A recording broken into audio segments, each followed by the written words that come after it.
Hey everybody, I just barely made it back and I will be back in just a minute.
Back, and hey Joycey, Yo-Yos, Beth. Whew, I just got in from my monthly shrink appointment. It's about 30 minutes away, which isn't a big damn deal, but okay, what are you gonna get? Hang on, I'm trying to get ready. I have a plan.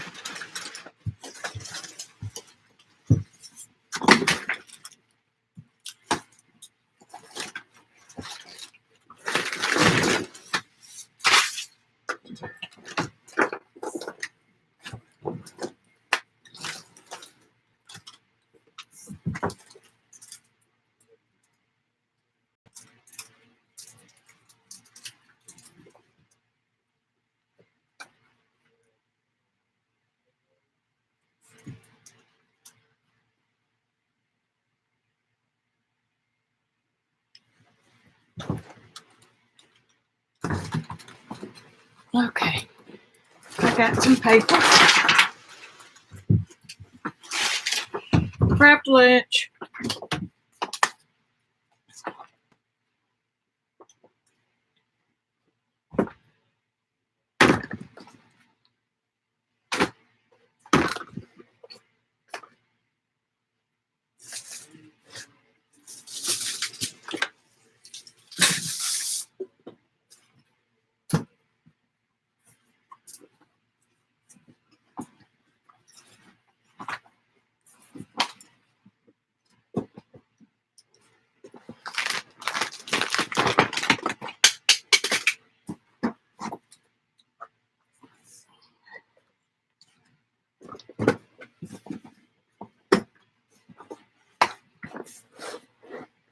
Get my watercolor tubes out.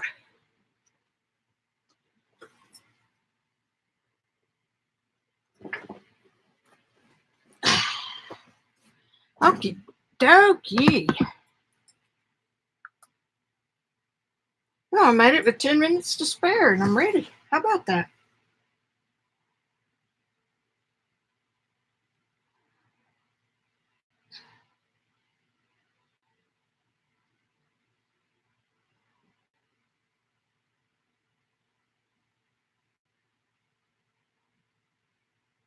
Are y'all talking about me drinking, Bethy?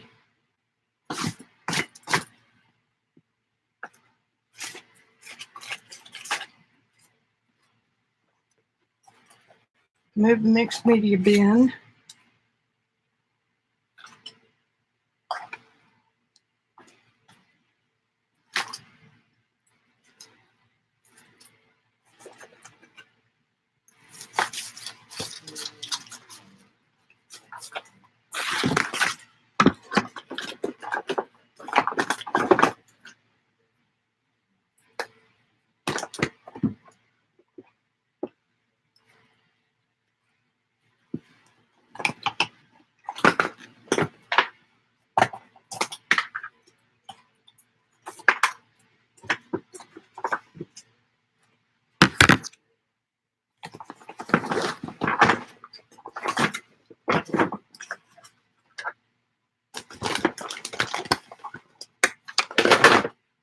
Oops.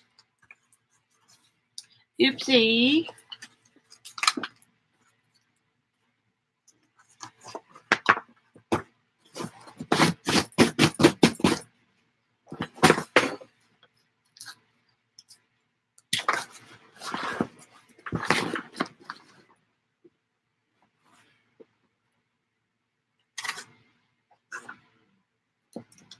All right. And I have a little bit of room to work. How about that?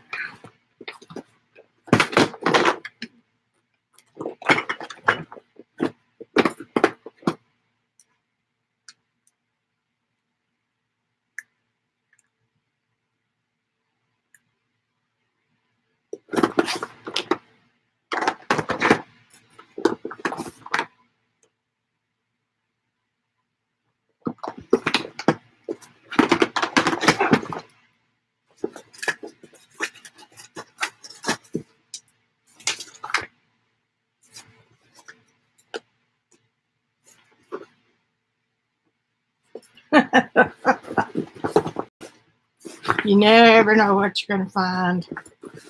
Okay. Now I'm ready. How about y'all?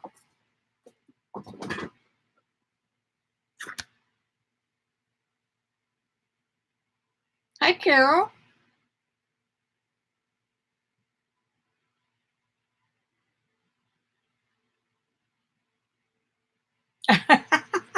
I was trying to hurry up and get ready. I walked in the house at 3:45.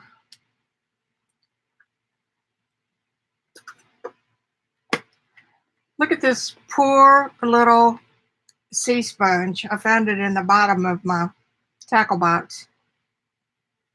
I wonder if it'll float back up again.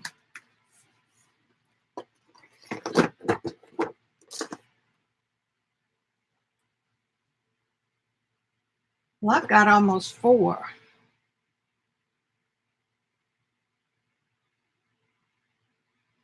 Okay.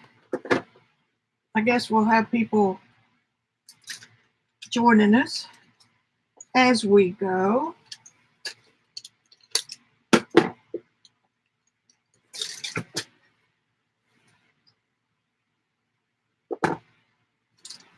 I think that's the only flat brush I have.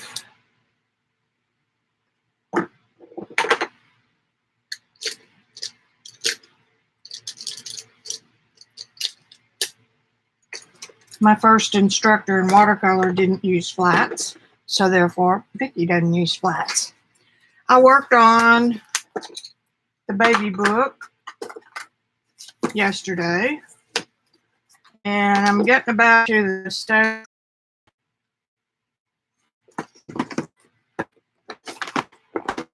that maybe I might take some pages out. Let's see where I was with you guys. I taped that little flap on. I like using bobby pins. Stuck a few things in these little envelopes. I think you saw that. Oh, by the way, I found clear plastic tape at the dollar store, and it's close to the old cellophane. So what I did was I glued it on. I put it on all wrinkled up like it was old, and then used some fossilized amber distressed oxide on top of it. And so that makes it look like it's been in the book for a long time. I added this little doodad on the pages that I thought I would leave blank. I added a little bit there. That's just an empty. The goal of this is to write. So, and I've got this little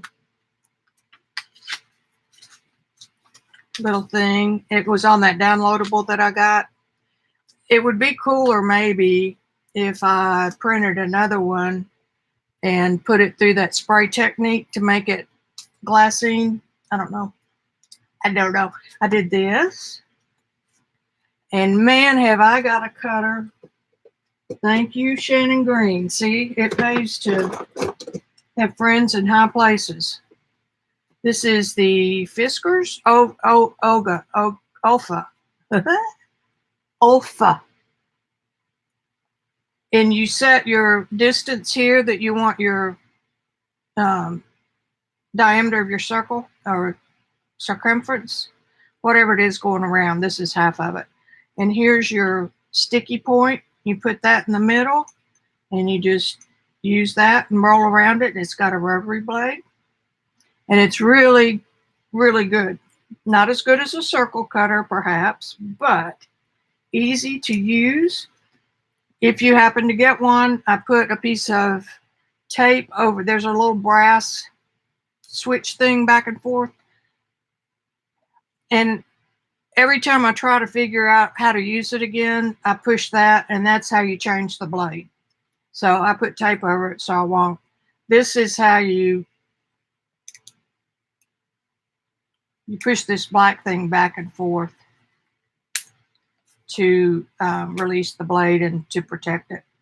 That's a pretty nifty little tool. That's how I cut these. Add a little ticket thing there and glued that down more. And then I began to get tired. It's hard to do. Here's another little flap. It's hard to do very many of these at a time. Here's one of those things I painted a couple weeks ago, the file folder. And what I did was I took some of the strips from the calendar pages I cut, and I glued them together and glued them so that I could make this slide under.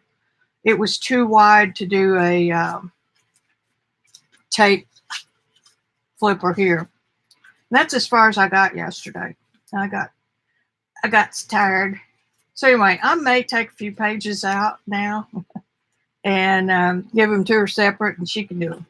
Anyway, that's the baby book.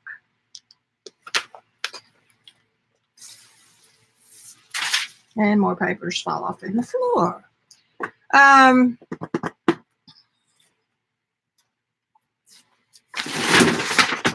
There went the baby book. Shit, half of that stuff fell off in the floor. I had a ton of special comments on what I did on Tuesday with the these. Just making flesh tones, just messing around. And then at some point, I think it was in the middle of the night last night, I thought, we also had a conversation about pans versus tubes. They sure dried up nice. So I thought that I would pull my tubes out today, and we'll do something similar, and then we'll compare, because what I said was pans, you have trouble getting enough wet to actually use it in a decent sized painting. It's fun for journals and stuff like that where you don't need a whole lot. But if you're doing a wash or a good sized watercolor painting, you've got to have quicker paint. So this is how I have my watercolor tubes. And you've seen how I have my master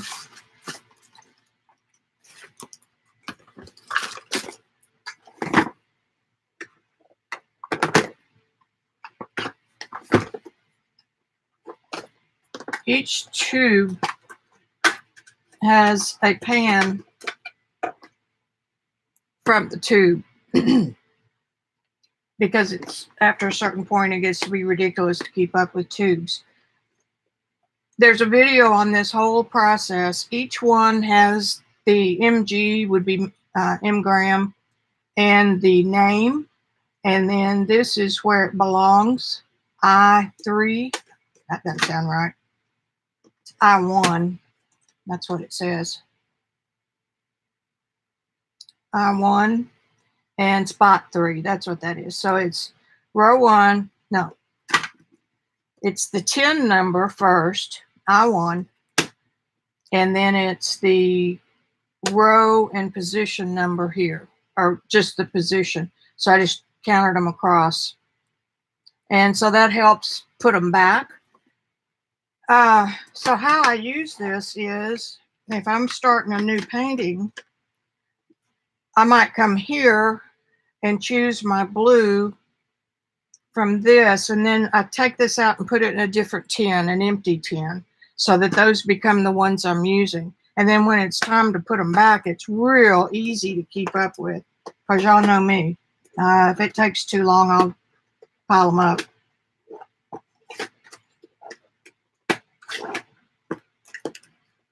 I have warm red and cool red. And M. Graham makes a mess.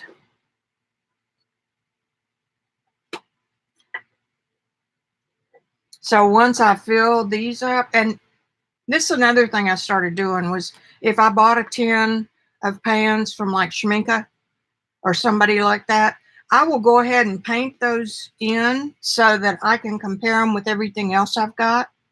And then I'll just know that those aren't in here, they're in the main tin. So that helps a lot. Okay, that's how I store all these. And if I'm doing something small, I can just use those pans to paint from. If not, I can come back to my master bin and find the color that I want. Ordinary tackle box.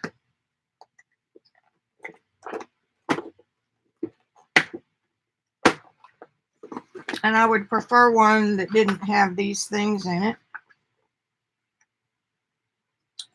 which they are glued in. These are. I could probably get Randy to get them out for me, but hadn't been a big deal. Okay?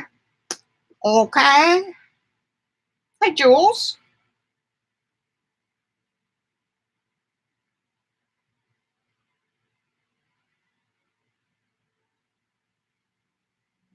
Okay, just checking to see if y'all have anything to say. So the other day, catch y'all up that weren't here, I used a red, yellow, and a blue to mix a triad. I wasn't trying to do anything other than show you a little bit how they mix together and what they look like when you mix them all together in the middle. These were from pans, and pans don't give you the intensity of a tube that you squeezed out. So that's what we're going to try today, and then we'll relook. Okay. So my plan is to pick a blue, and I'm not even going to pay any attention to what it is.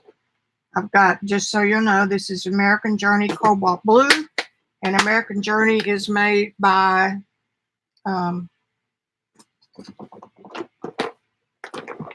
get it in a minute. Da Vinci. That's the rumor, and I'm sticking with it. Cheap Joe has some formulas that are his own.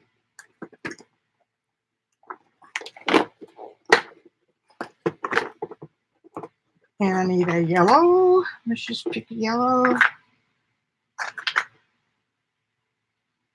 If I can get some out of that.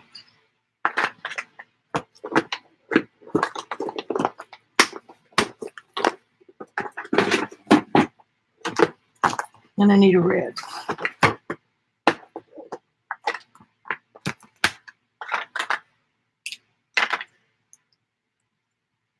Quinacridone. And again, I'm not paying any attention to what they are. Just a red, yellow, and a blue. I really wanted to use a good watercolor pad, but I just can't bring myself to use a $50 pad for playing. So it's coming back a little bit. I'm going to need you. That's why. How am I going to do this? Get my brush wet. And I am going to write these down today. Nothing like making it up as you go along, huh?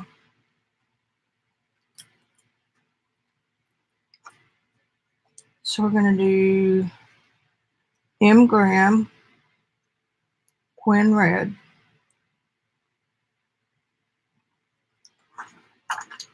We're going to do M Grim, Azo Yellow. And we're going to do Cheap Joe's Cobalt. And I didn't give myself near enough room, so oh well. I'm going to try doing it from the tube because I want to do more than just a few of these color variations. And stick and stick. Okay. Are y'all ready? Hey, Jersey. I have missed your lives lately. We're playing with watercolor paint. Since we all have so much of it, we might as well get it out and play with it. This is a black velvet silver. It's a 1-inch flat. Now let me see if I can do this.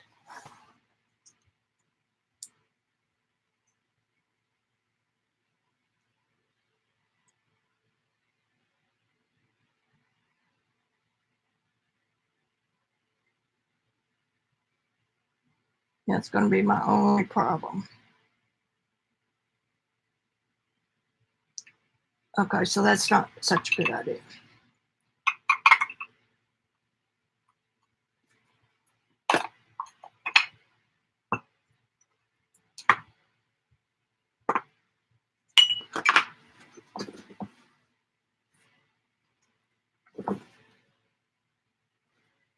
I'll just have to be careful and just squeeze out a little bit.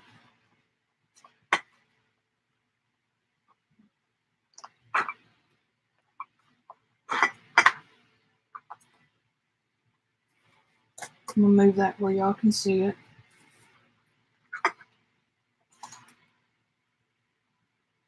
Then I lost it.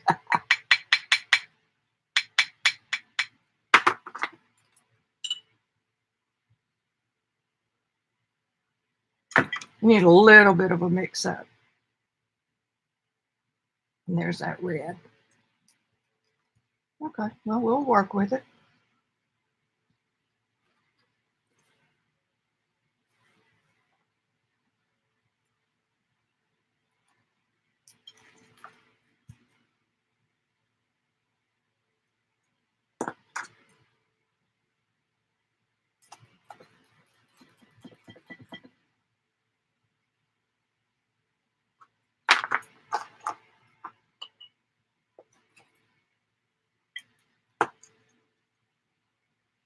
Oops. Oh, well.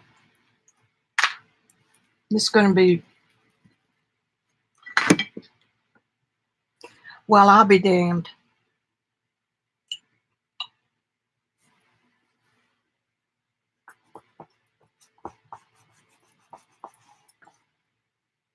I'm going to get rid of this one too while I'm at it. Y'all forgive me. I will settle down.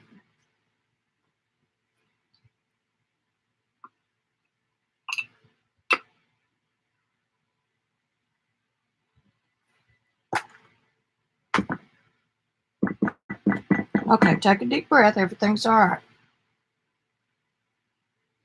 Better.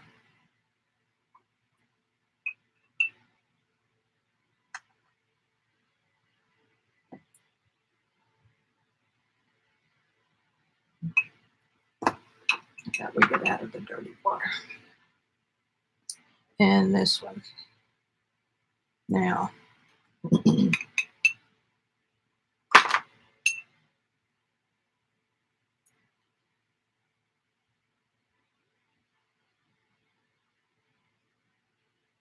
This is a poor man's color wheel.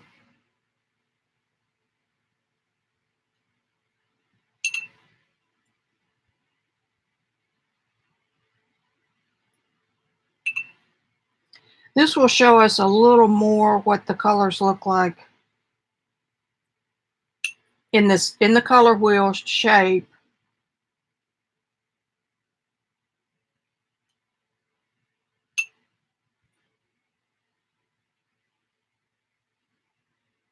I'm wiping my brush off in between.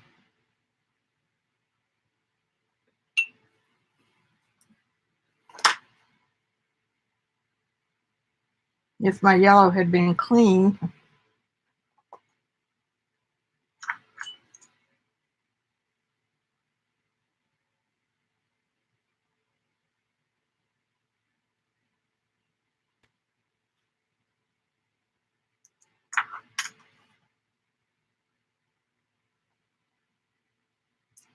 and put those right here so I don't duplicate them.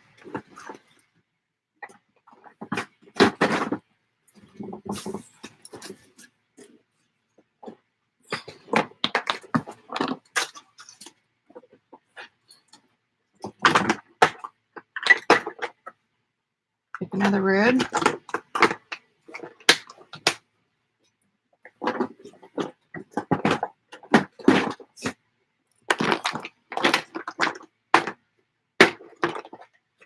Another yellow.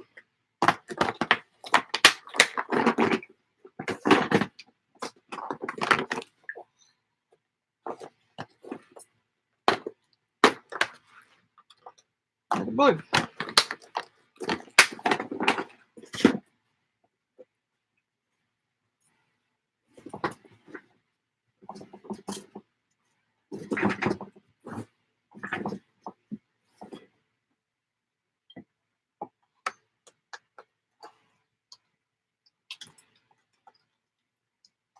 Okay, this time I have Joe's Aurelian.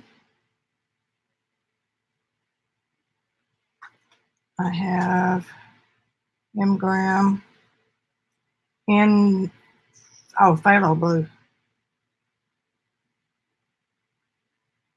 One of my least favorite colors. And I have a Da Vinci Cad Red Light.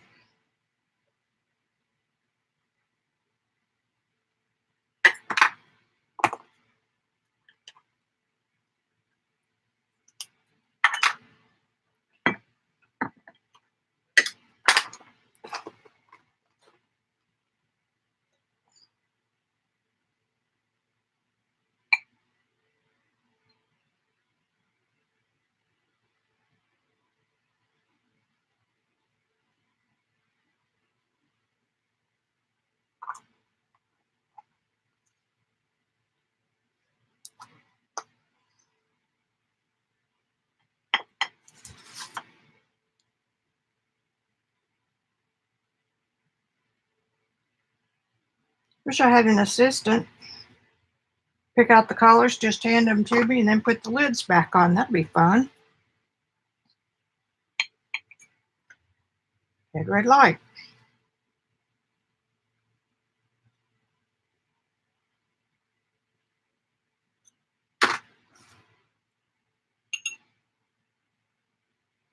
Let's do our red first. Try to keep it in the same order.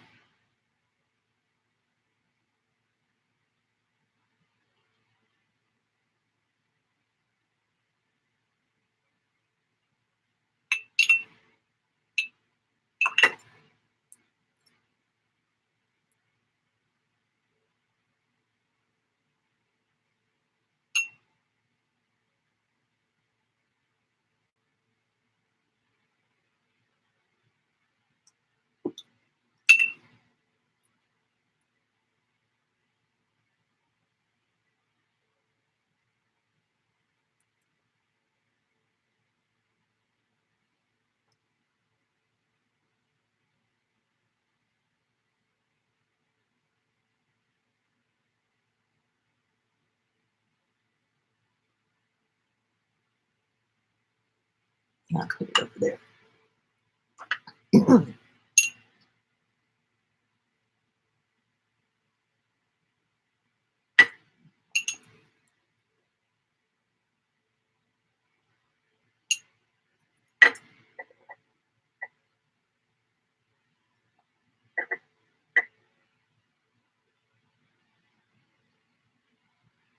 going to add a little more red. Phthalo is so strong.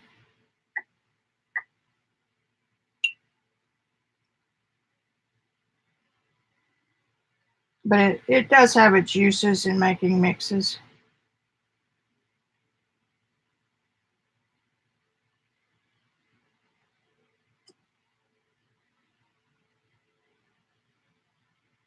I can tell I'm on cellulose paper because it's not moving very much at all.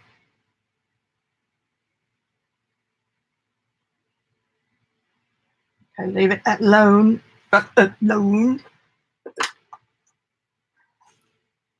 Of course, that's dirty yellow. Let me see if I can get it.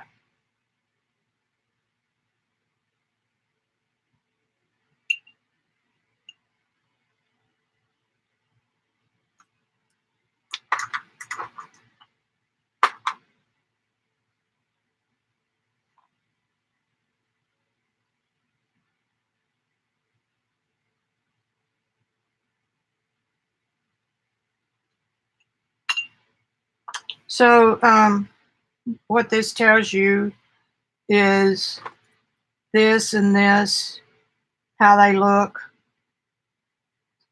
different from each other. This is way different. It gets kind of muddy, and you want to know why? It's because this is a warm red and a cool blue, so those make mud. However,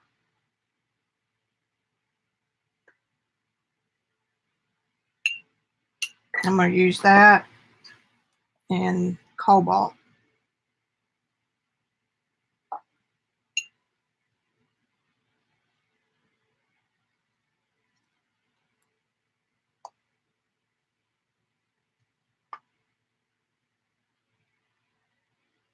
No, it's supposed to make purple.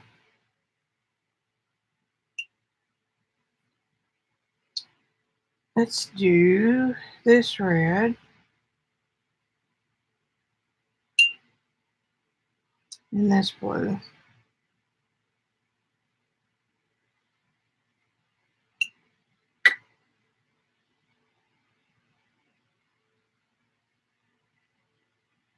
I use this mixture with whatever warm and cool blue I have, or red. This is almost a raw sienna.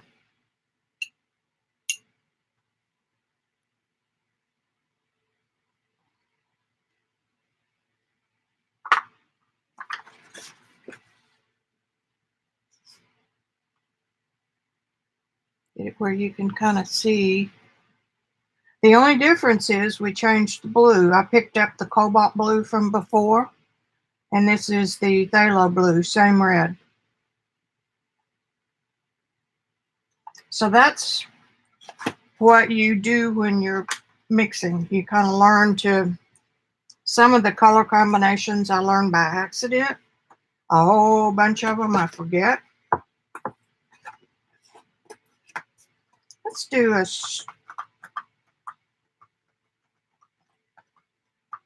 a straight one to fill in.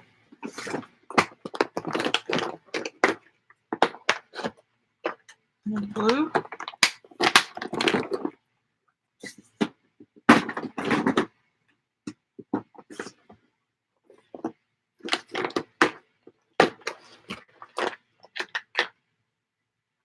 And the yellow.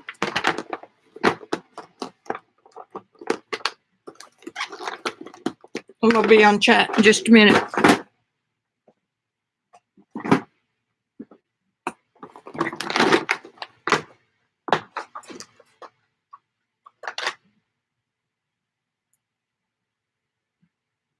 Another red. Okay, let me see if y'all say anything.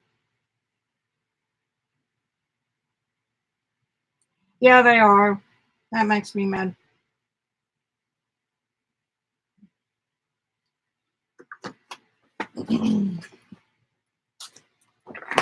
That doesn't really show y'all what I wanted to show you.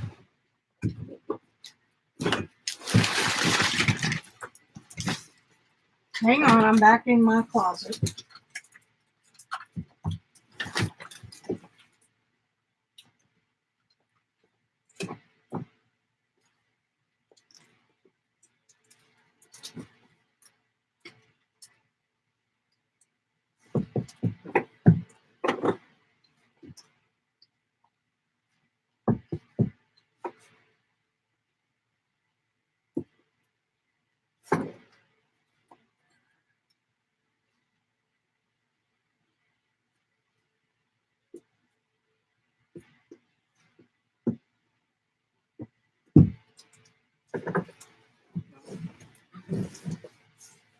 I'll sacrifice for the cause.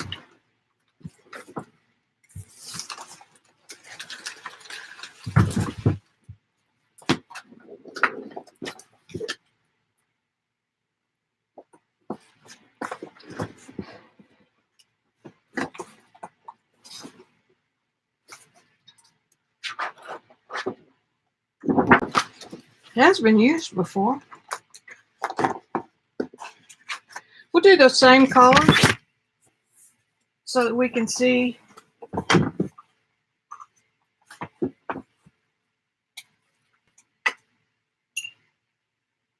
So the first one was cobalt. And you want your bigger brush.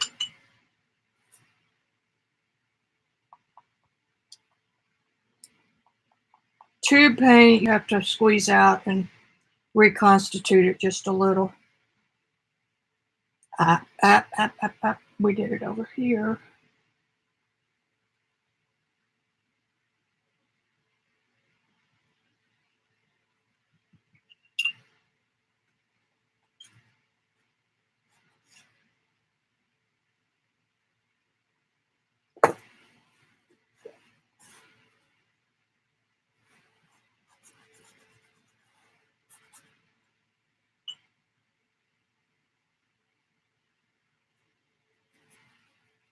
Can't do this on cellulose.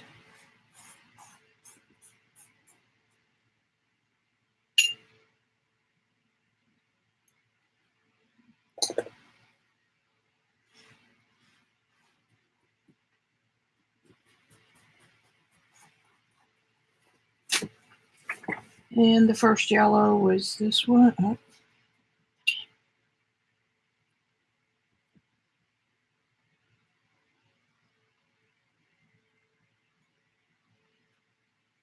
Set my dirty mark. Oh well, I didn't promise you a rodeo.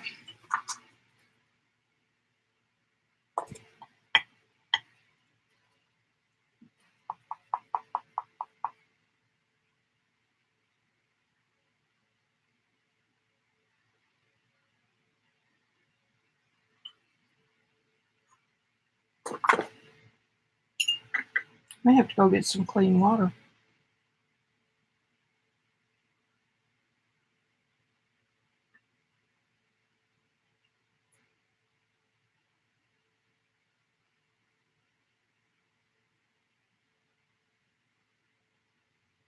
That's sinking pretty good there. Of course, I didn't. It's operator error. I'm waiting too long to get into it.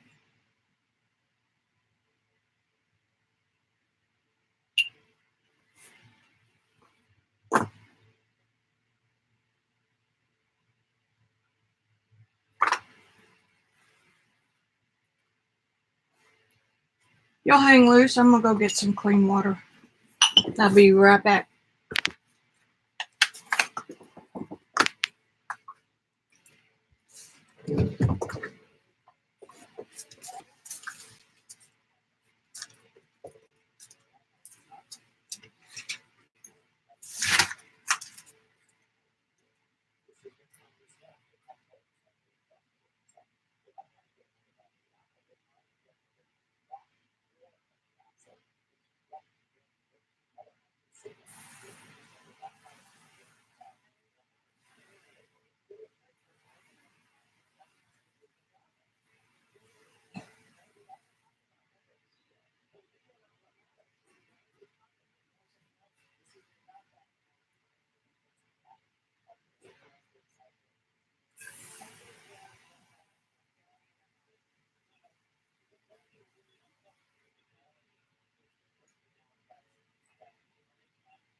Bye.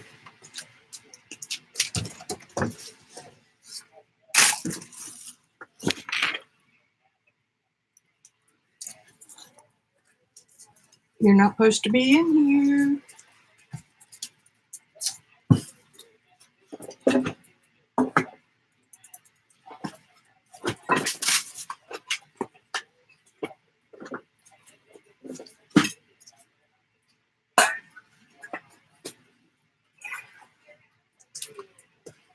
Okay, everybody up.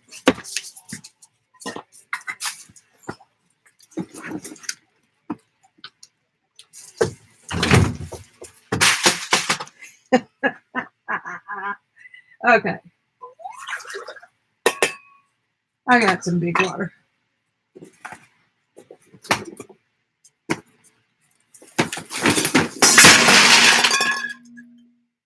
Craft a latch.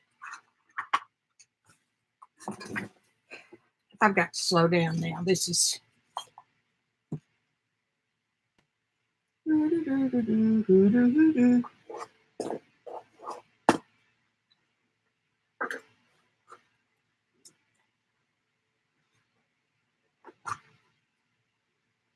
So that was the first three. Now these are the ones I'm getting ready to use.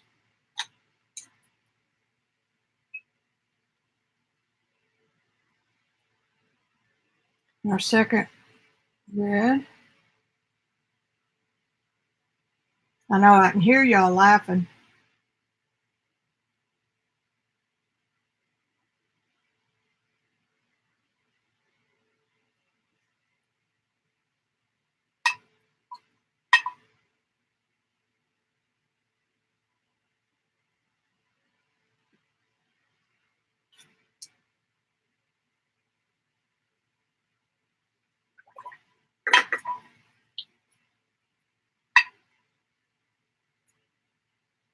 Try to catch those before they.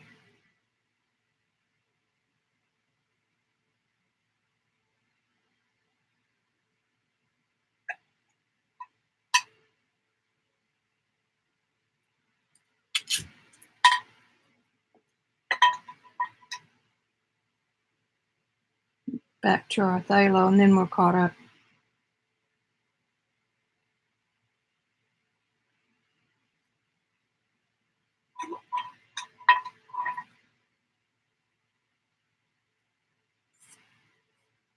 And of course, phthalo being a staining color, that's going to make it.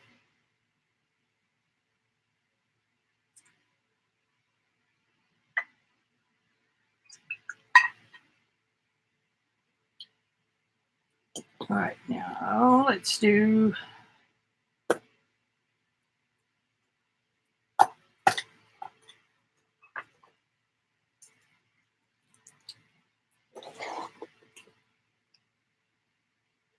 Ingram cerulean,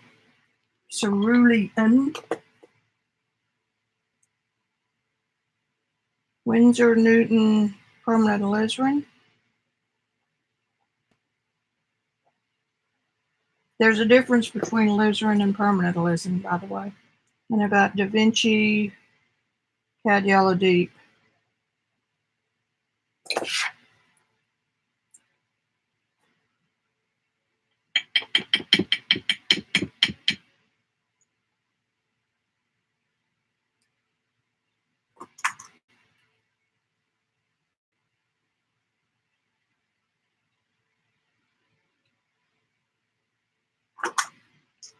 And this is cerulean,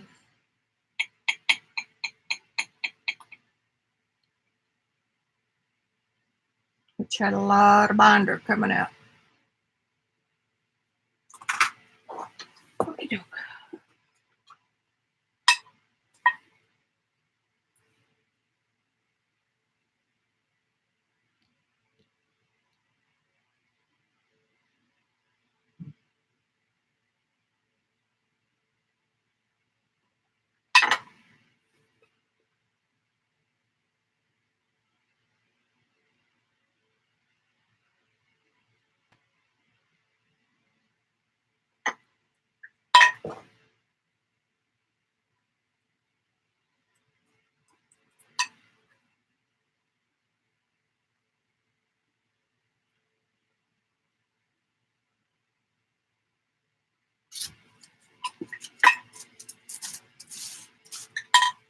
I hear you breathing under the door.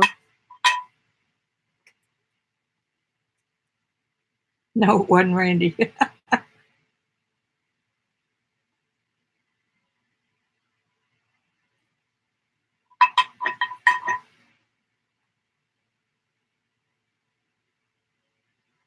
What's fun about this is when you see one color push another completely out of the way.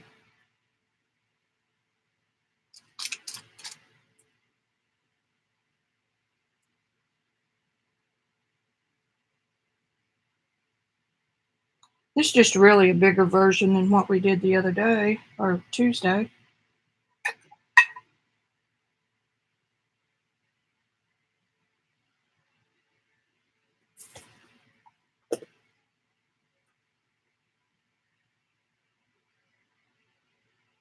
It's because one's warm and one's cool, Beth. Remind me later and I'll show you a little bit more about that.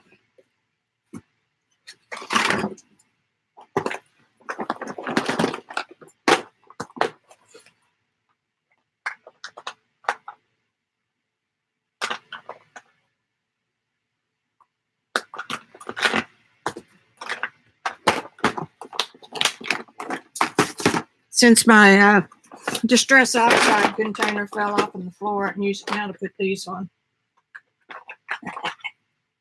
This is Gambo's Genuine.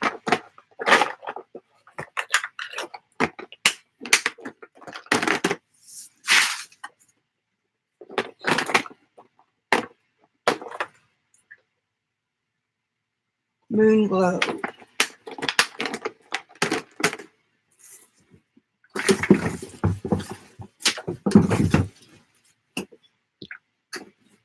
I got enough room for one more.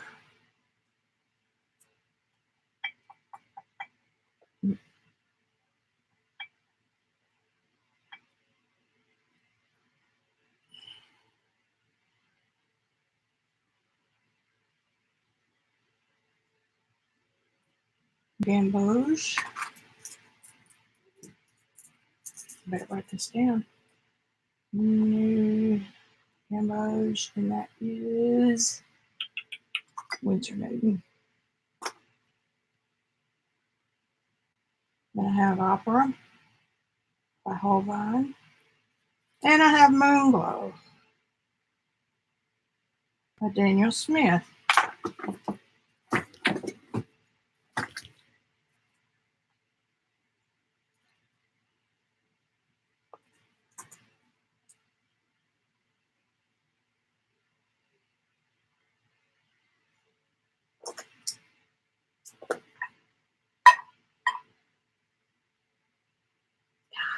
Bless it.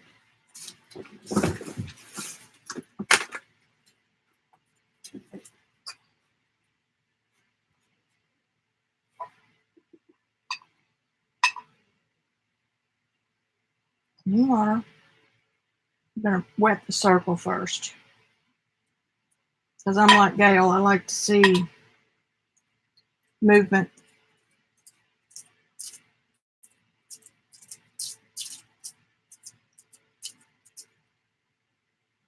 Some paints take longer to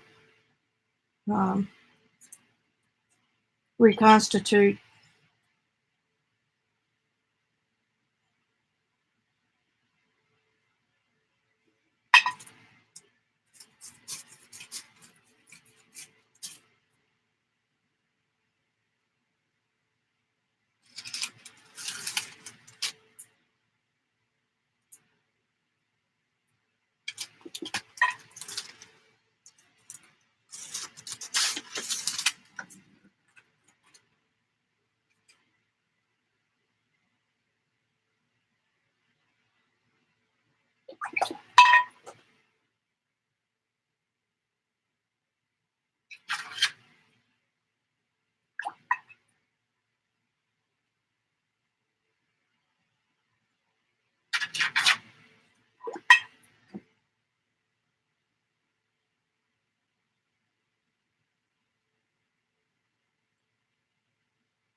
No, go away.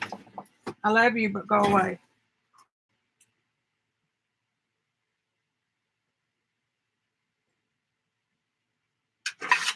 Minnie. But I want to come in where I can get some paper.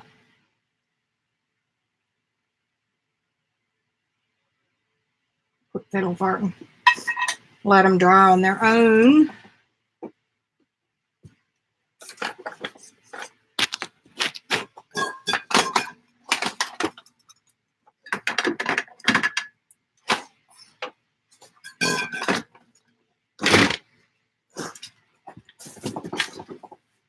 We has plates.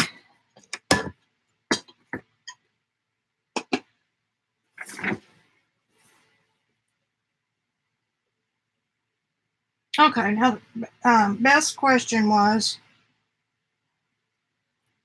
pertaining to warm and cool.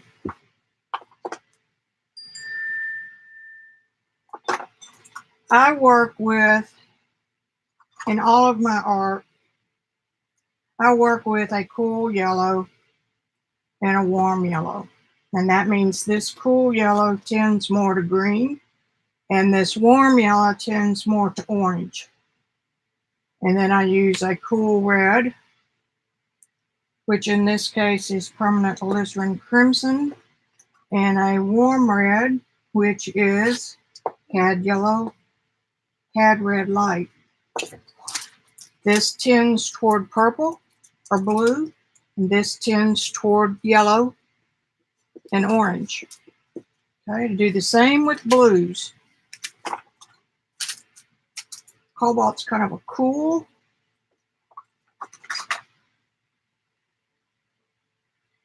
And cerulean's more of a warm. This tends toward green, a greenish color, and this tends toward the reds.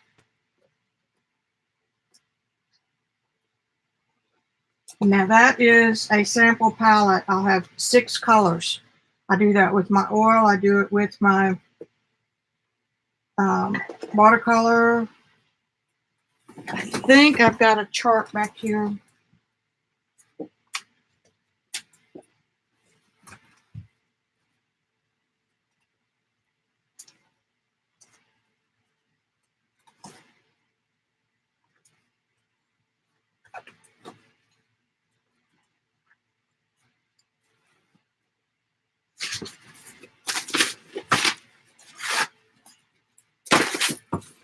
I do.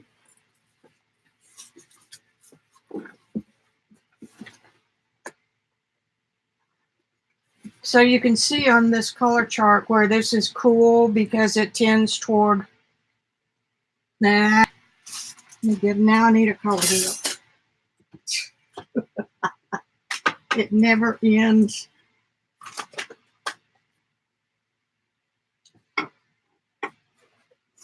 Maybe this will do it.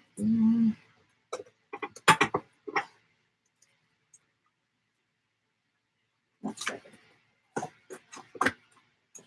Okay. Start at the beginning. More than you ever wanted to know. In general, these are your warm colors. And these are your cool color. Oh, you can't see that. Okay. These are your cool colors.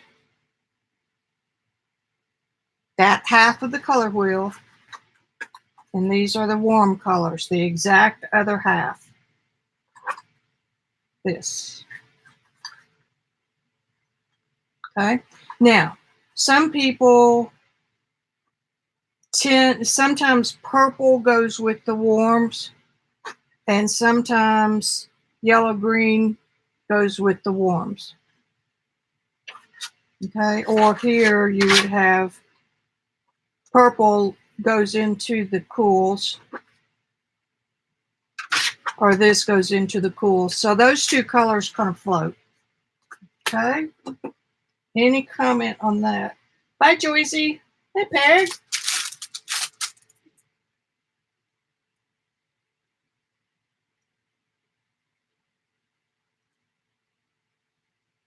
All right. Any questions on the color wheel? That's just basic. And your complementary colors are right across from each other. Like, I wish I could give you a full demo. Anyway, warm and cool. No, cool and warm yellow. warm and cool red, and cool and warm blue. This is oil. It has a couple extra colors on this color chart. Now, when you mix these, this page has every one of these colors is mostly cad lemon, my warm yellow. And so I mix mostly lemon with the warm yellow. I mix mostly lemon with the cad red, mostly lemon with the alizarin, with the green. With me now? And the next one is going to be the next yellow. So this is the warm yellow mixed mostly with the cool yellow, with the warm red, with the cool red, and warmer blue. I can't see it, so whichever one that is. This one is mostly cad red mixed with the cool yellow, the warm yellow, the cool red, and the two blues. Very, very close differences in some of these, but there is enough that it makes a difference if you're painting realistically. Same thing. This is your cool alizarin crimson with the warm yellow, cool yellow, warm red. And we'll get back here to these blues here in just a minute.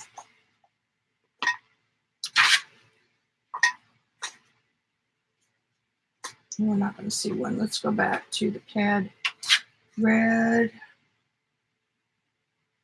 So the question was, how does a cool red and a warm blue make a brown? And here's your answer right here. Depends a little bit on how you mix it, of course. This isn't scientific. But it tends more brown than purple. And here it is with the warmer blue, the cool blue, ultramarine, same thing. There's not much difference in here. And part of that is the operator.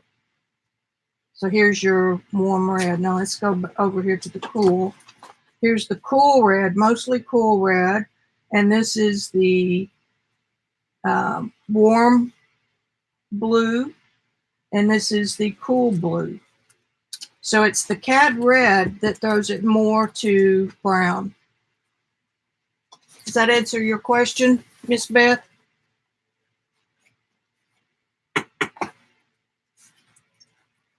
Color mixing theory in a nutshell.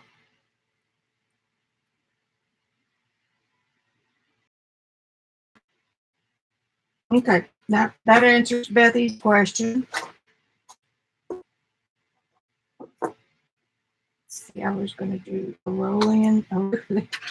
I got my colors mixed up, guys. I already used that.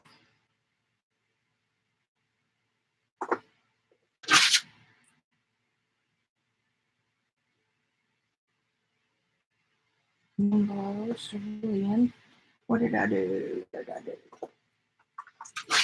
Minnie, stop. I know I got another red out. Okay, I know I used that. Had yellow deep. I don't think I used. I did use a roll-in.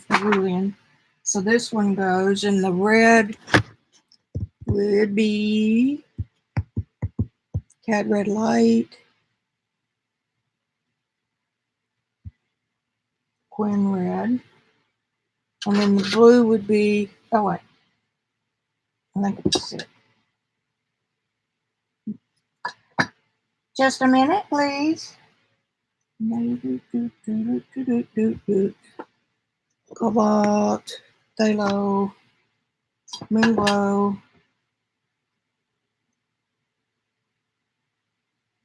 cerulean I used that.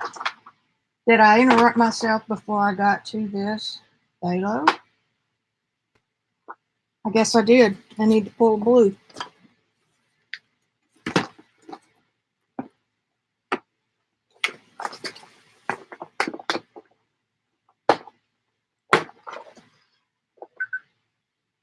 Let's pull a cobalt turquoise for that.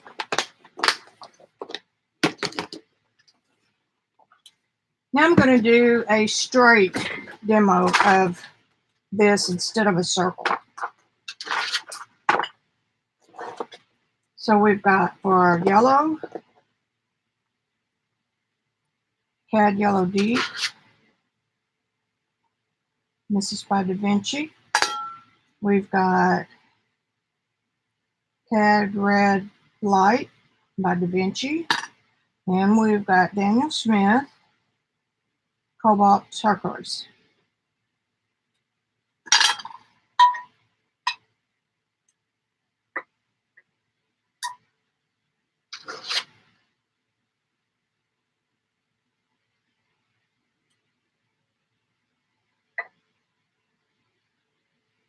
I'm going to let that sit for just a minute and soak in a little, which is what you're really supposed to do.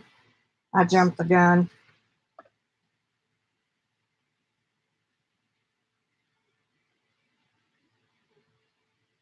I even like blooms when I'm doing more casual work.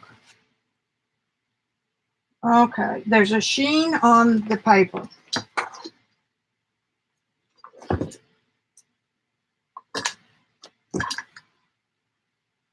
Can you see that? And to be at the right spot to work on watercolor paper, you want it where it's shining, but not puddled. And I'm going to do another strip. Now then, Minnie, get you.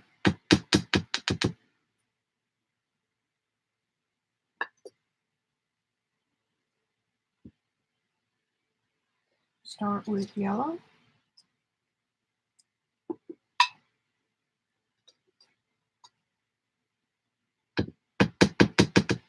I got this new plate at Dollar Tree. I like it because it's got a little bit of a ridge.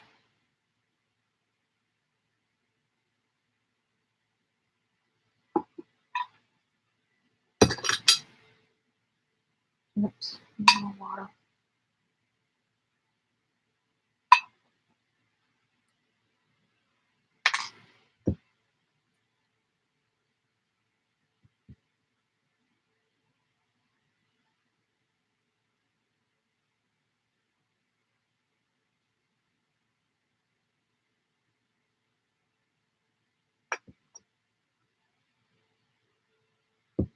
This is cobalt turquoise. That's why it's a little weak.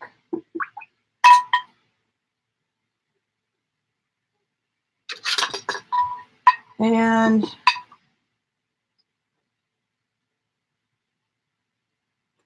I'm going to put cobalt turquoise down here again, just because being in a straight line.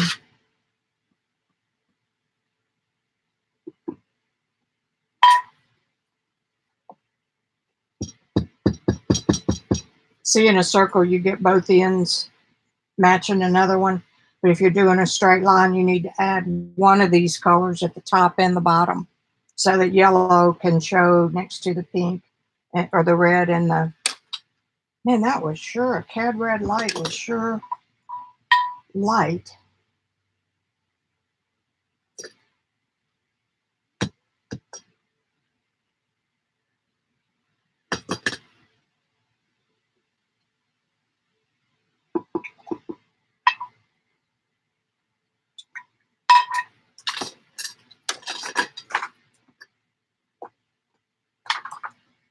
All right, so there we have a different color arrangement.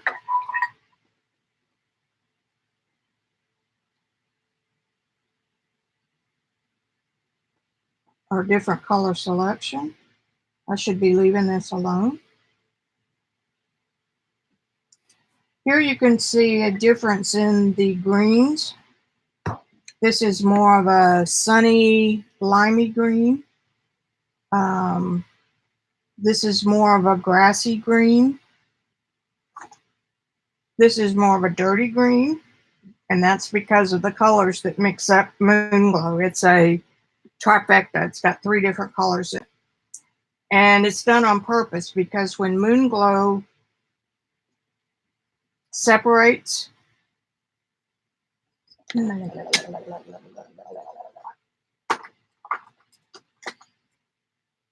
this 2 or 3. This has Viridian Ultramarine Blue and then Anthracnoid Red. This is a designer color by Daniel Smith that is absolutely luscious. I'll go ahead and do a swatch of it straight so you can see it.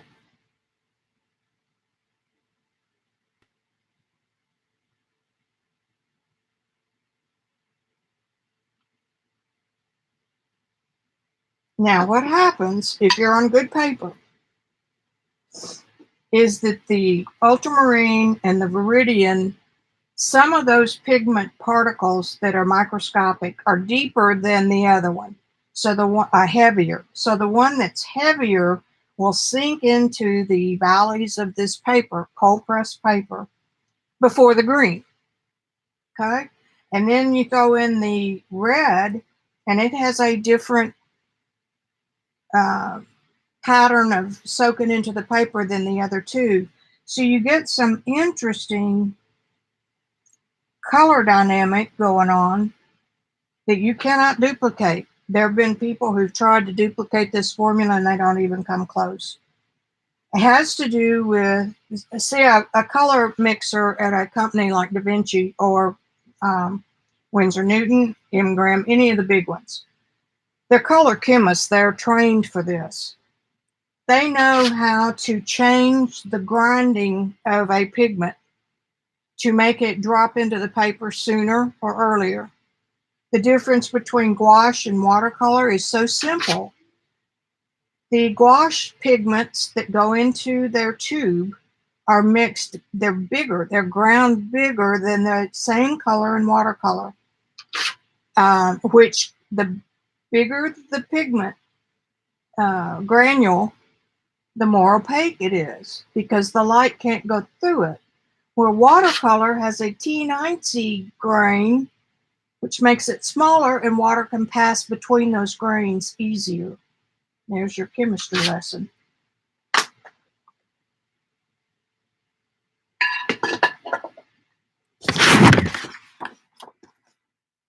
Okay. We've got, this is the cheap paper, and I did a better job of mixing on the cheap paper. It's more intense. Does it, of course, it's not going to blend as easy on here because cellulose, the pigments tend to just drop right into it, where Arches or Fabriano artist grade paper have sizing on the front, so they'll just equate it to liquid starch. Some of the main papers have sizing in the middle. Cellulose paper, who knows what they put on it, but it does sink into the paper more and quicker.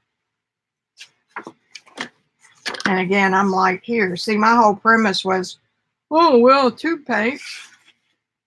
That was comparing it over here.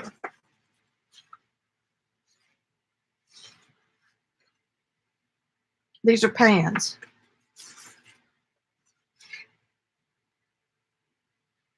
If you were able to get that pan wet all the way through, it wouldn't be any problem.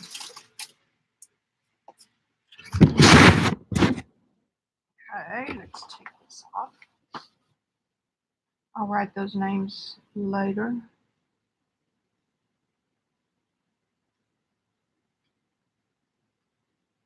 Looking for a palette knife.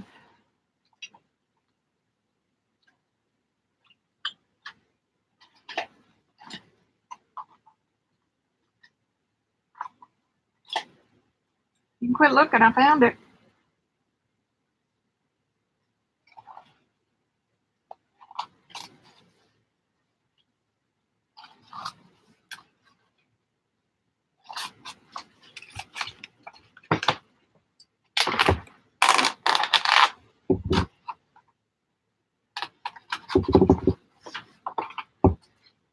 Somebody was saying the other day they didn't like some of the inexpensive blocks because they have black on the edge of the glue. So does Arches. All right, let's do a couple more of these. Okay, any questions or anything now? Yeah, it did.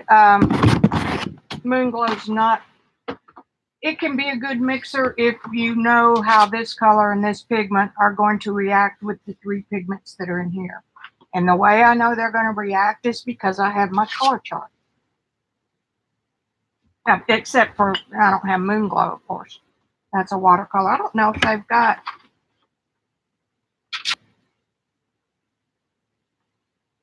Daniel Smith may have some of these colors in oil. I'm not real sure. I don't have too many of their oils. I don't think I have any. I'm seeing a little bit of green in there. Not a whole lot.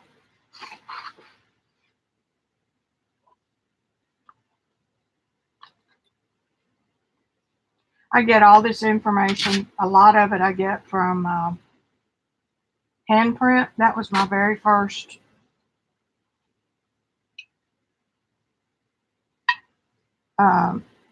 source to search watercolor pigments.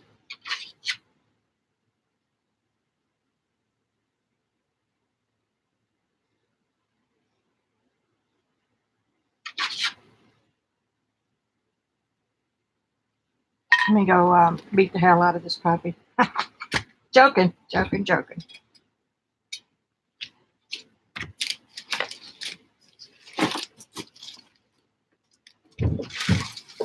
Get back.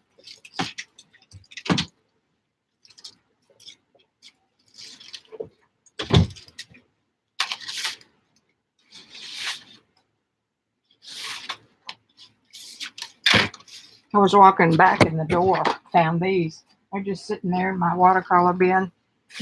I have played with colors for 15 years. I love it. I've never used these to pick a color chart or pick a color.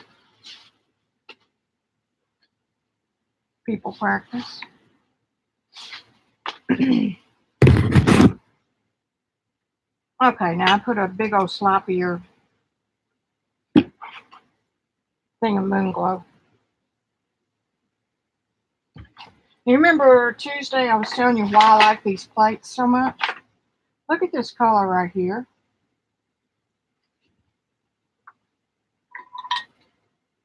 It's mixed on its own. That's not mud, folks.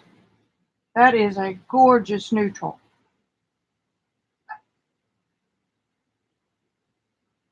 And do you know what makes bright colors bright? We'll look at that Moon Glow in a minute. What makes bright colors bright are the neutrals that surround it. Let that soak in.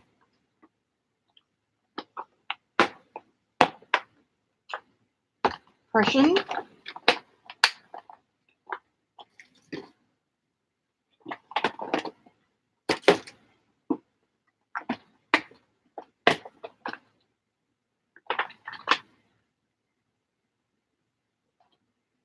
I can say it. Quinopathalone yellow. That's a mouthful, which means it's quinacridone, which means quinacridones are artificial colors mixed because of the car dealers. Pyrrole scarlet. Some of the natural pigments that that artists have used for years are gone. The mines that they were mined out of are gone. I mean, they're empty. Okay, so we have Quin Yellow by Daniel Smith. We have Prussian Blue, and that's by Cheap Joe's. And we have Pyrrole Scarlet.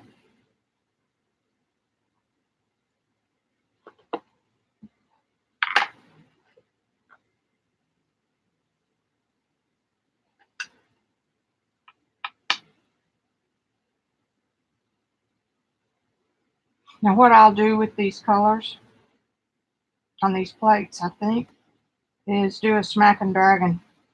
I'll get them where I can get a piece of paper in there, and I'll just lay paper in there and let them mix on the paper. That just makes a background that you can use to put a real painting on.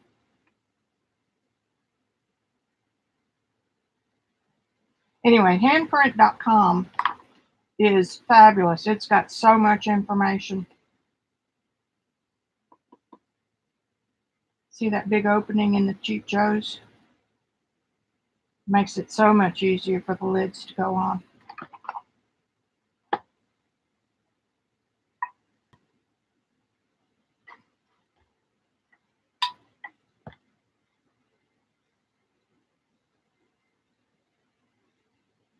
I was going to wet it first.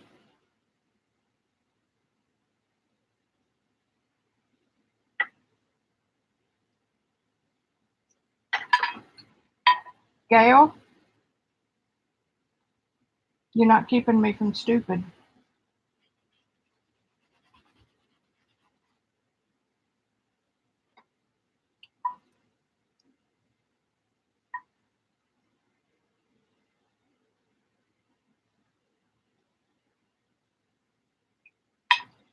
Okay, now the red.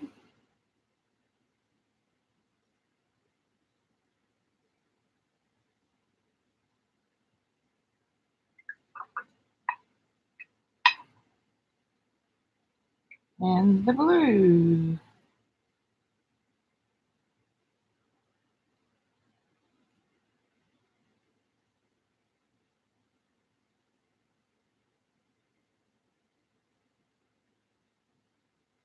Leave it alone.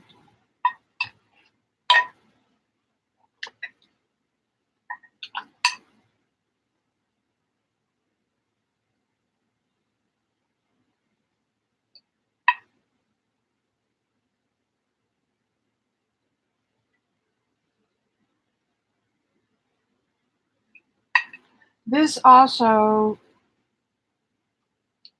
if I were doing it for a plate and a book, which I'm not, I mean, I love you guys, but I'd have a template and everything would be all nicey nice.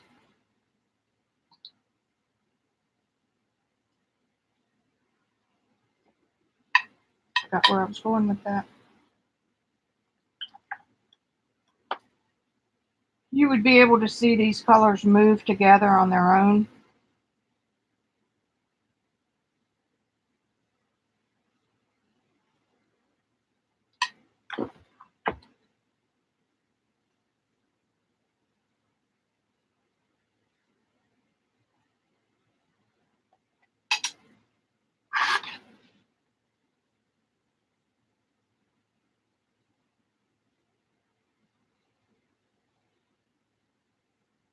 I'm not getting much color shift on the Moon Glow.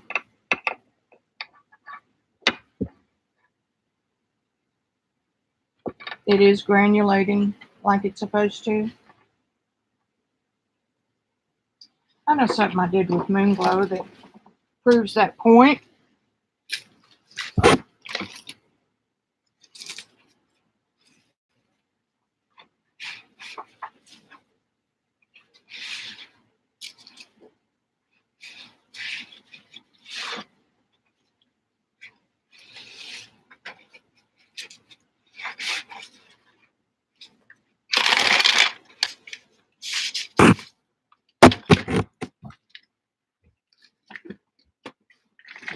I think I've shown you these before. There you can really see the red.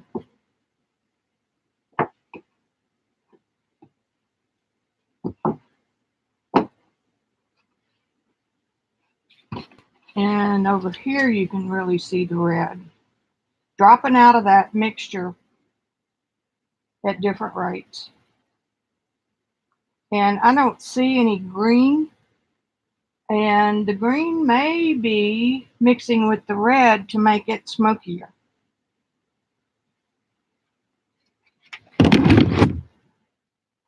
Here's a good one. Look at that drip right there with the blue.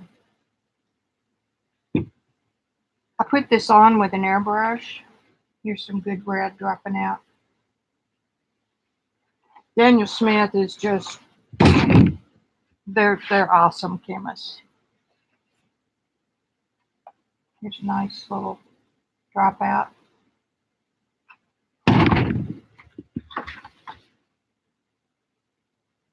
That one doesn't have so much.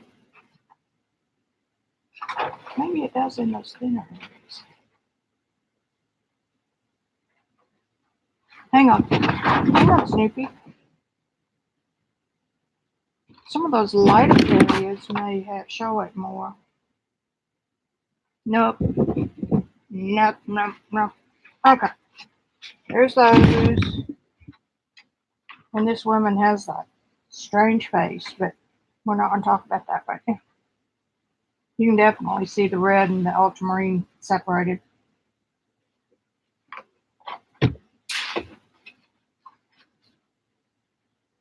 So I think that's what's happening. The green is interacting with the red to just make it grayer, not necessarily a third color showing individually. See how pretty that color is right through there? All right. Grief, am I making a mess? All right. Time to check.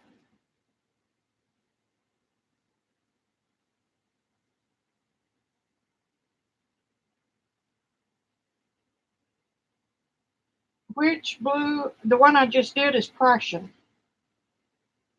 Isn't that a beautiful color? When I was a kid, the color in Crayolas that was close to this was my favorite. I loved it. I want to say the color was Jailhouse Blue, but who knows? I'm going to do one more out of my bins, and then I'm going to do one with core.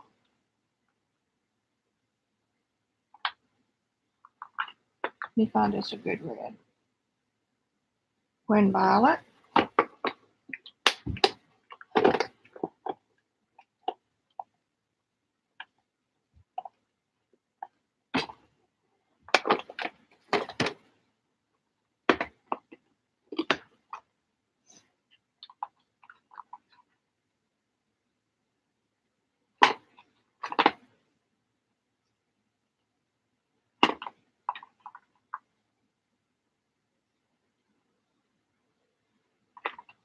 Beware of any color, or not beware, just be aware. There you go.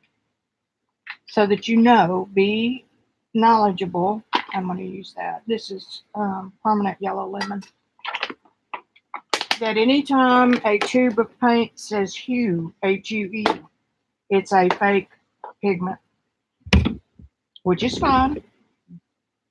Verditer blue. Verditer do you do with that? You see hue a lot in student grade paints. And again, I'm not saying to stay away from it. I'm just saying have the knowledge. Violet, okay. And that's Stegner Smith. And this is Verditer Blue by Holbein. And this is Permanent Yellow Lemon by Holbein. Another little tip. I can go on for days, guys. I'm sorry.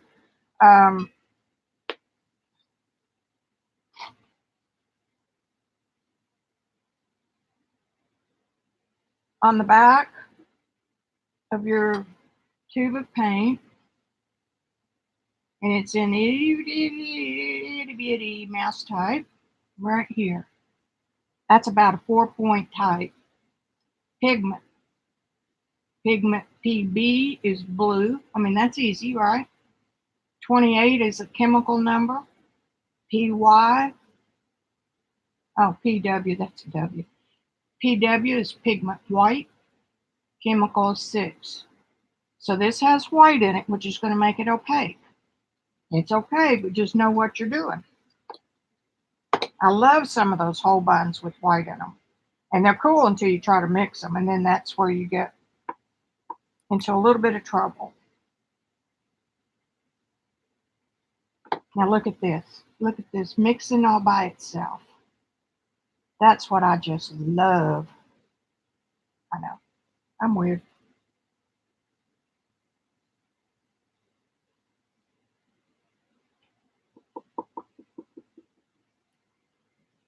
And I'm bad because if I'm studying with a professional, well, I mean, I sell my paintings.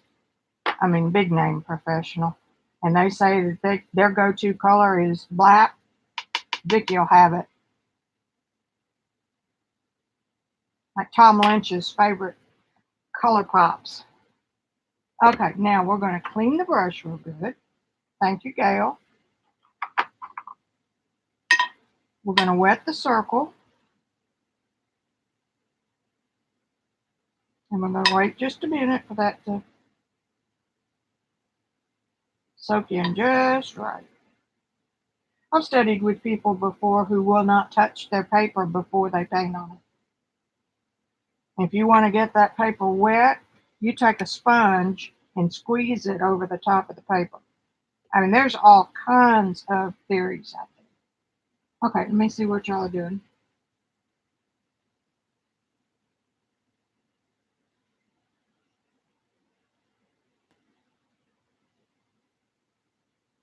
Well, unless you're going to eat the paint, it doesn't matter. Monet and all the Impressionists painted with lead white, which is deadly, and they lived to 90s. So unless you have an issue with cadmiums because of the earth and the atmosphere and the environment, unless you're going to eat these, you're safe. I wouldn't let a kid play with them without adult supervision. You're not supposed to eat in your studio. Now, pastels maybe a little more because of the dust that gets in the air, but I don't worry about those either. I just go with it. Again, that's something to be aware of. Right now, all the fun is, all the buzz is cadmium-free colors, Utrecht and Winsor Newton.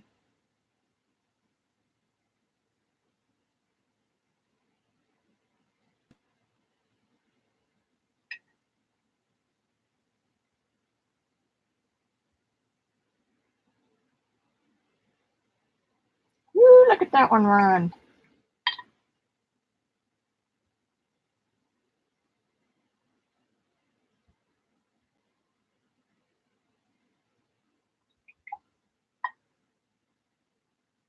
Hey, you took over my blue.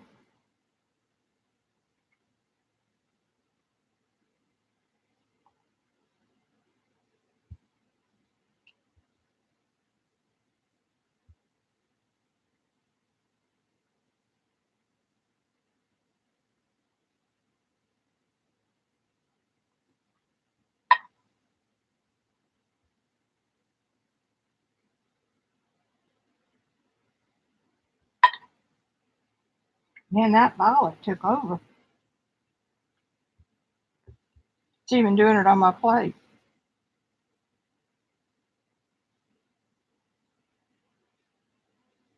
That'll be a good one to do a straight line on.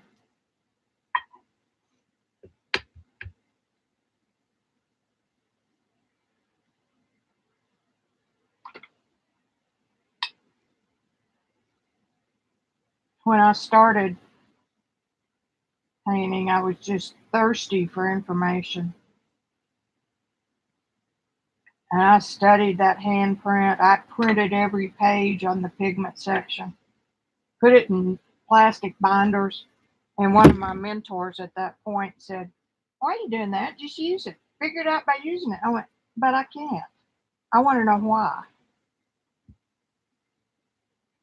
And I did. I kept with it. I figured out what makes the chemistry work. I don't have to have a chemistry degree to do it or duplicate it, but I want to know why. Anyway, there are people like me who have to know everything about how they're going to do something before they ever start. And then there are people who just jump in and experiment with it. And I've kind of gotten better about experimenting since I started hanging out with you guys.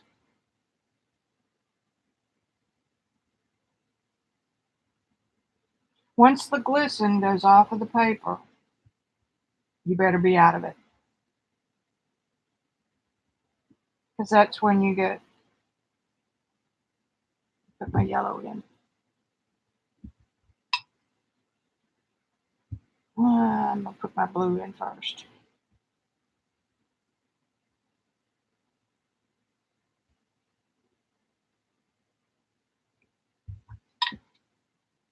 And my red.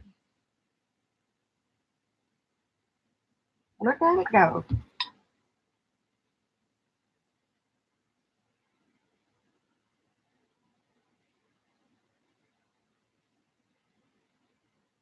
The blue cannot hold its own in mixes like we're asking it to do because of the white in it.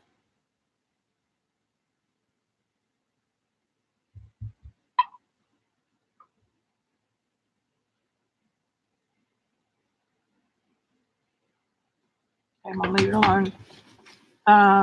Remind me to say something else about that here in just a minute.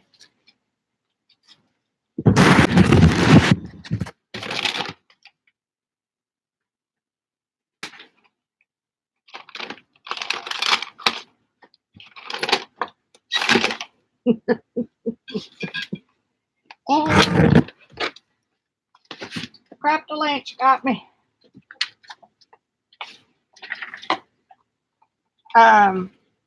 If you want to play with colors like this, do not hand dry them, hair dry them. They will continue to move together until every bit of that moistness is gone out of that paper. And some of the prettiest mixes happen when you're not looking. But if you dry them, you will stop that process, which again is fine if that's what you want to do. Okay, now we're going to do core. Core has a proprietary binder where the other brands use mostly gum arabic, and that's the sticky, clear sticky stuff that makes all those powdery pigments stick together. You've got to have it in some form to get it from a tube to your paper. In oil, it's those same powdery pigments mixed with linseed oil. And soft pastels, it's all that powdery pigment mixed with just a teeny enough binder. It's one of the gums, Terragant, and I'm saying it wrong. Just enough of that to hold it into a stick. Now that's separate from the hard pastels, which have a lot of clay in them, but that's another topic. So Core has their own, and I read it the other day and I immediately forgot it. I don't know if it's on here or not.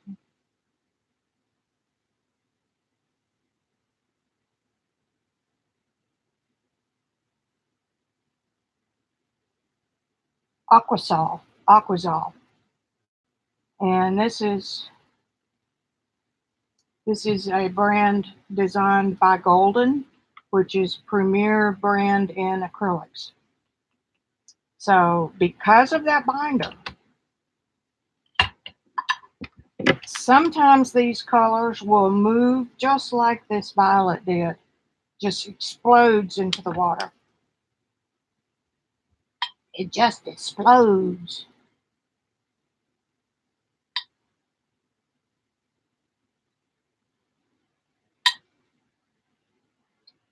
Now, once the puddles leave, I can wet it again.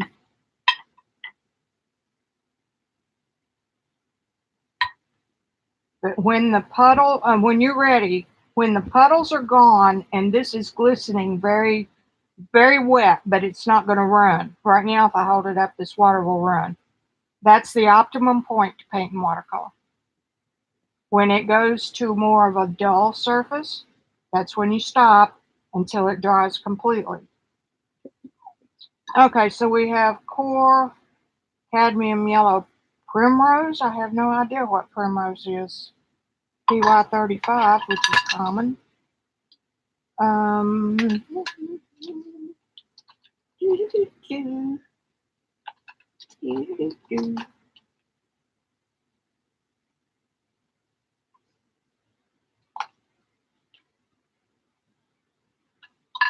Permanent Scarlet.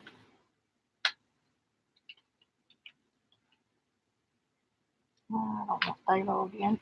Where are my blues? I'm holding the plate and I saw it shift and thought, oh my God, it's going to fall. Ultramarine. Cerulean. I bought this kit with just the little bitty tubes, but honest to God, people, this size tube has more in it than you'll use, unless you're a heavy duty watercolor painter.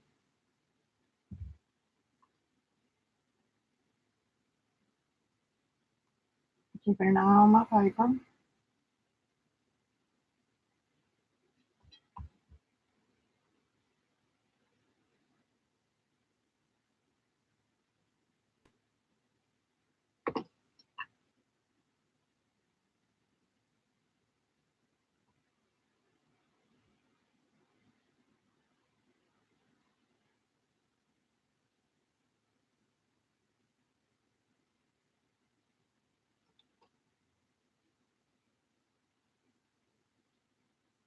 I don't work with these a whole lot.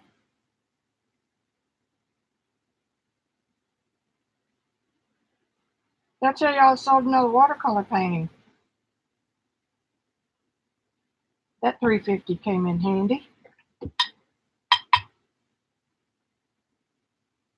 Now, if you want to soak up some of that water, squeeze your brush on a towel or this cloth diaper I have.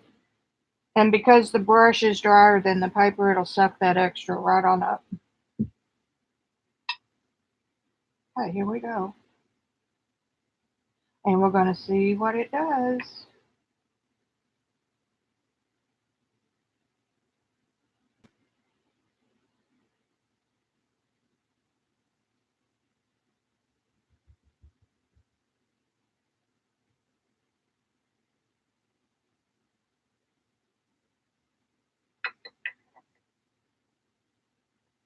Now, if I were really serious about this, I'd get these going before, so they would already be reconstituted.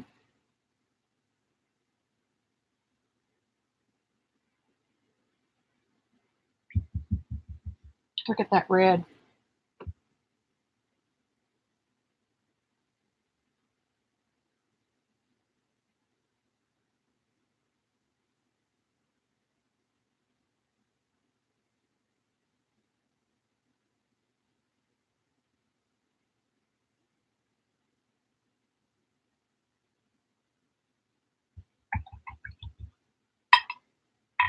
There's what I love. See how they're mixing together? These are not so much.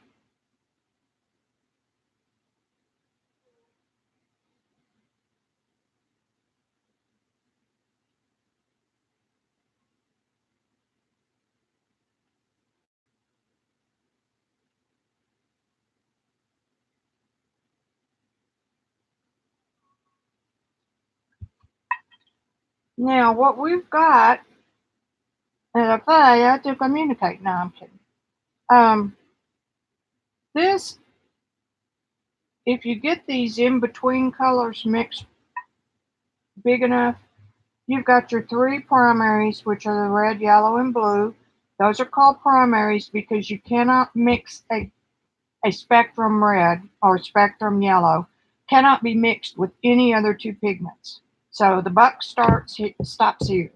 These three colors are the grandmother, father of all other mixes, because all of them can be made in one form or another. Okay,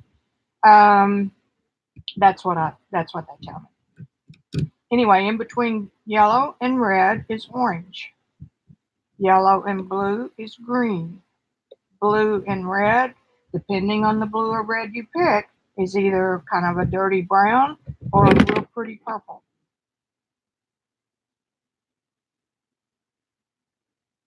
I'm trying to think what else I think that's probably about it. All right, now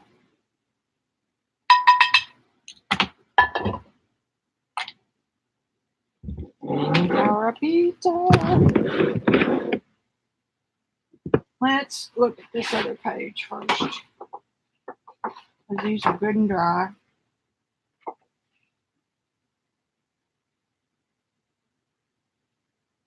I made a muck-up of some of these, but that's okay.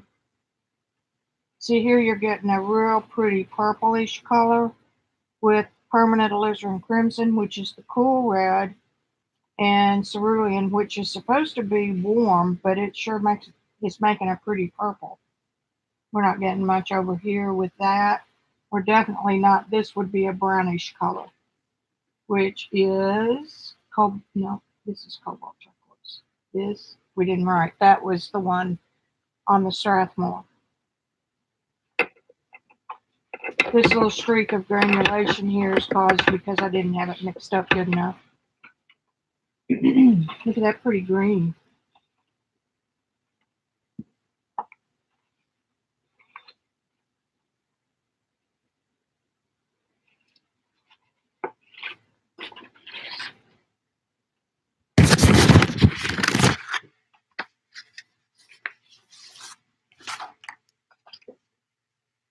Actually, Gail, I don't, or whoever it was, there's not a whole lot of visual difference in these papers, but I know there is. Something else about cellulose paper that I can point out. I've seen this quite a bit.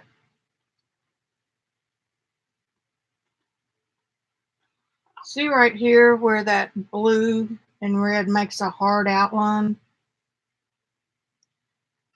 Apparently that's caused because the stuff, that wouldn't be it, never mind. Has something to do with the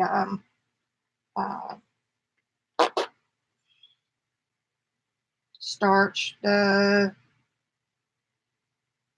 word left me.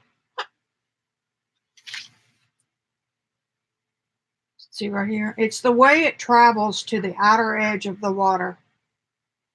It kind of accumulates right there.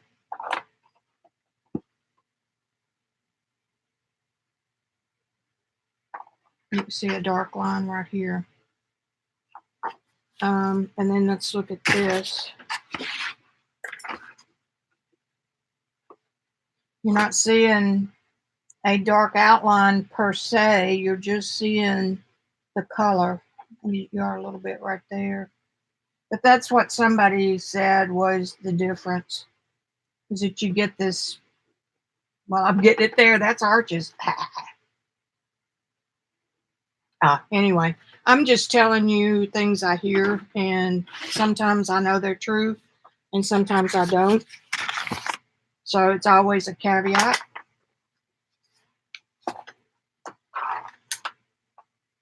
But above all else, I want y'all to learn, if you're going to move on into painting, know the why of what you're doing.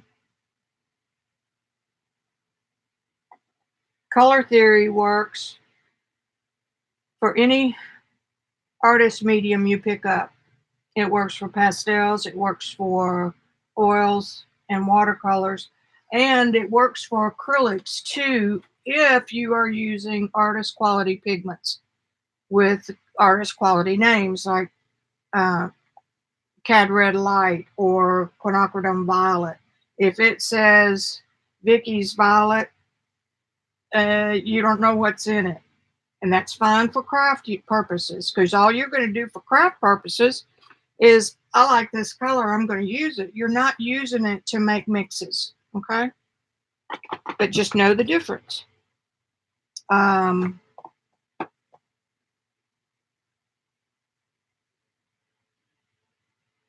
Anyway, another point to take home is that the high-end acrylics, like Golden Colors or Liquitex or DecoArt, has a great line.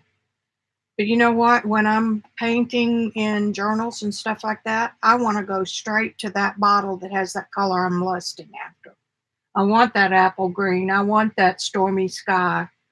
Because if I come over here and pull Prussian blue, then I've got to mix something that looks like stormy sky. And when I'm in my journal, I just want to grab it, put it down, and go. So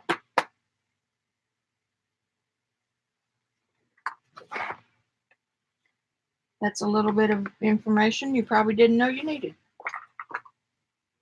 All right, I'm checking chat.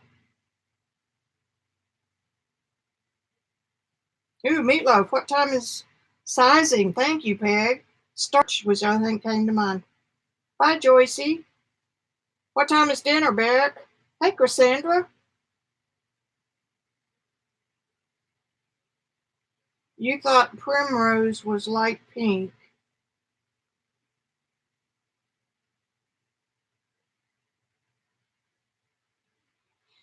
Gail, yes, they are more expensive. However, they go a lot further.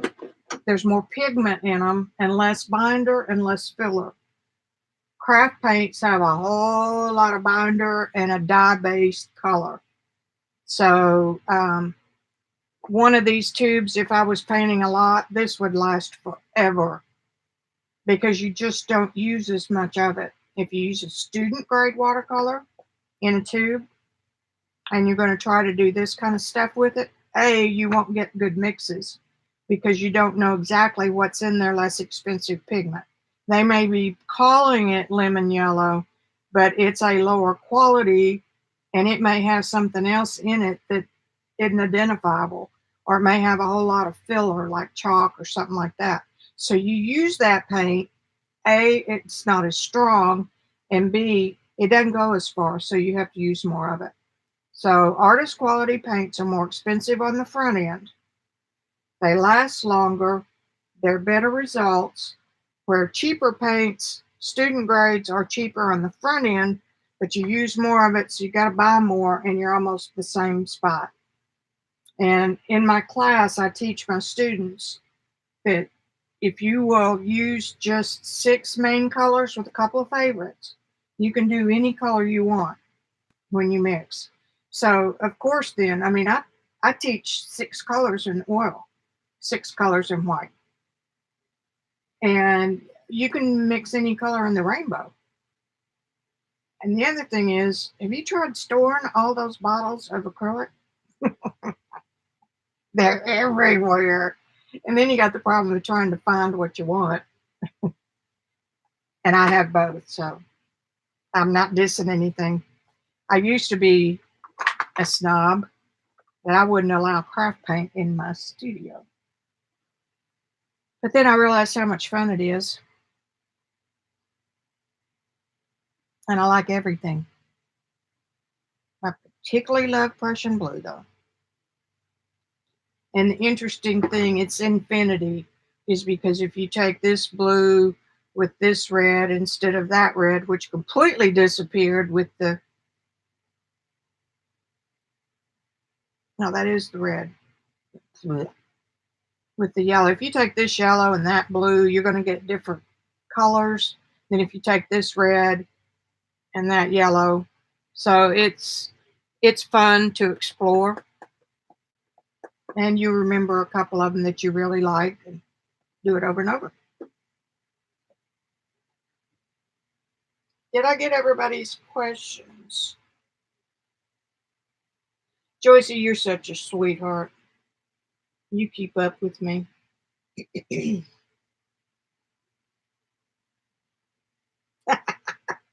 I'm not a snob anymore, Peg. Nope. All right, guys. Thanks for joining. And if you should happen to think about anything technical you have a question about, just private message me, and it might, if it's something I know, I might do a live stream on it, okay? I'm pretty much proficient in all forms of art. I hate to say that about myself, but there you have it. She says, with 14 boxes, full box sets of pastels that I'm not using right now. I lost another mentor. I'll share that with you guys. The lady that started the International Association of Pastel Societies, IAPS, passed away on July the 4th, and she was one of my best friends and mentors. If it wasn't for her, pastels would not be where they are today. She encouraged all the manufacturers. She designed a trade show where mom and pop pastel makers could show their stuff and sell it to the crowd that would show up at the conventions. So every brand of pastel, from Terry Ludwig to most of the American ones, Great American, um, they're all because of her giving them a place to show their stuff. Now, the European brands have been there for 300 years, like Rembrandt, Rocher.